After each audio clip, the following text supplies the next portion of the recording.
So, I was watching this video and showed some savagery. Nah, let me not say that.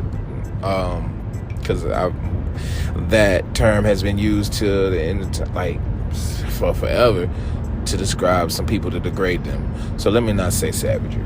Let me say these were some stone cold, hardcore. I wouldn't want to mess with you in the streets on a bad night or a good night if you was on this type of timing when you did what you did. I seen some people in the African bush and they was just, oh my God. There was like 3 cheetahs. That's just about usually how they hunt, brothers or whatever, saying hunting packs of 3s and stuff like that. But anyway, yeah, these cheetahs, they was like, eating. I don't know if it was a gazelle or what. And then out of nowhere, you got like 4 or 5, well, no, actually, I only really seen about 2. Could be wrong, but just, these strong men just come out of nowhere. I mean, they look skinny, but they were strong. They jumped out the bush and then started beating on each other with sticks and stuff. I'm like, ow, hold up. That's a man, and that's a cheetah. That cheetah got big old claws, and it don't mind scratching the fire out you. And you just beating it with a hard stick. I mean, it was whipping him too, and every time he whipped the cheetah would lash out and just try to scratch him. Just like, nah, man, I ain't getting scratched. I got to go home. I'm hungry. I want that gazelle. Give it up. Got him. Yep, and he got. Just smacking him, and the cheetah just kept trying to scratch him, and he's like, nah, not today. I mean, I read the caption.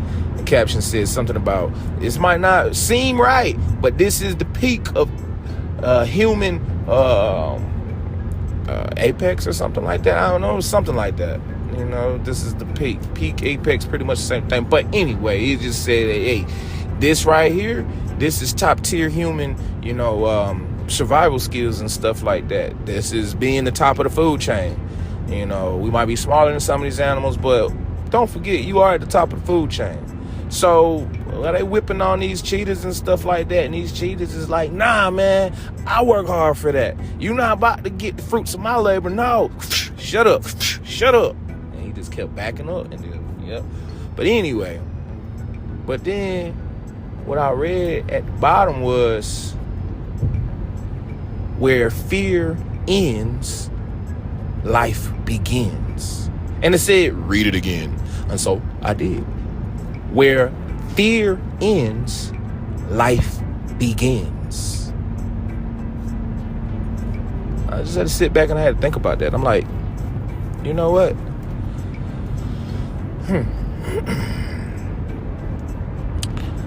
I got the freedom to not be afraid.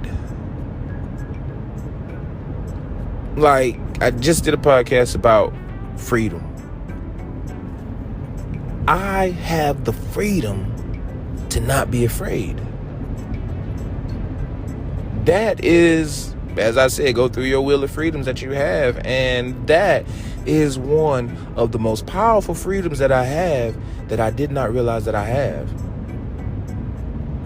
I have the freedom to not be afraid. Now, some might be like, well, I mean, duh, you should have known that. You should have never been afraid of it. Okay, yeah.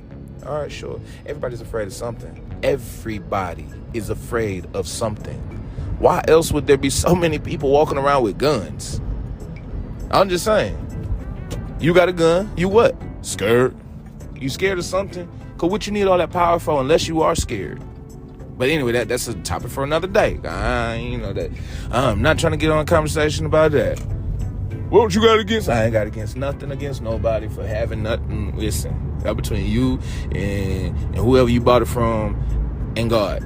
Ain't got nothing to do with me. Like I said, topic for another day. But my point is, I have the freedom to not be afraid. And fear can be a good thing. Like the proper fear, the fear of God. The fear of God is a great fear to have. It'll keep you alive. Believe that. If you don't fear nobody else or nothing else, the fear of God, that's a powerful thing. And sometimes people misunderstand and misinterpret what fear is. There's like two types of fear. You have the deathly terrified, fearfully afraid. Oh my God, I'm gonna die, help me. Yeah. Don't be afraid. And then you got the fear, the respectful fear. Like, I don't want to disappoint you. I don't want to offend you. I don't want to hurt you. I want to make you proud. I want to make you happy. So I'm going to do what I have to do such. I'm going to fear you. I'm going to have fear, full respect of you. That's the fear can be, basically a respect. That's basically what fear is, respect. But you have good respect and bad respect. The respect that, oh my God, if I don't do what you say do, then you're going to end me. Versus the respect of, oh my God, if I don't do what you say do, I'm going to disappoint you. And you may not hurt me, but you will be dissatisfied with me. And that's going to hurt me. So, long story short, where fear ends, life begins. So, when you lose the bad fear and gain the good fear, that's where your life begins. That's where there is no limits. There's no ledge that you can't step to and cross over to the next one.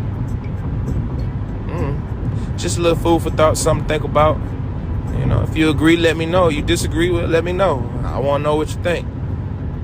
Anyway, this is Money Loves Me. Reminding you that money loves you, and hopefully you love you too.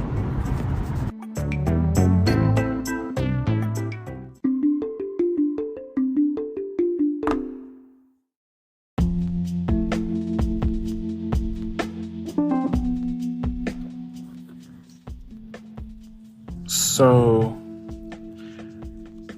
I recently watched The Book of Clarence. Jeez. It was hilarious.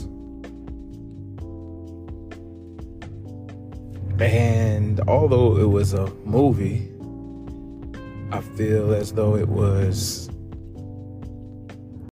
For the rest of this podcast and more, visit Spotify or wherever you get your podcast and type in Money Loves Me. Thanks for listening.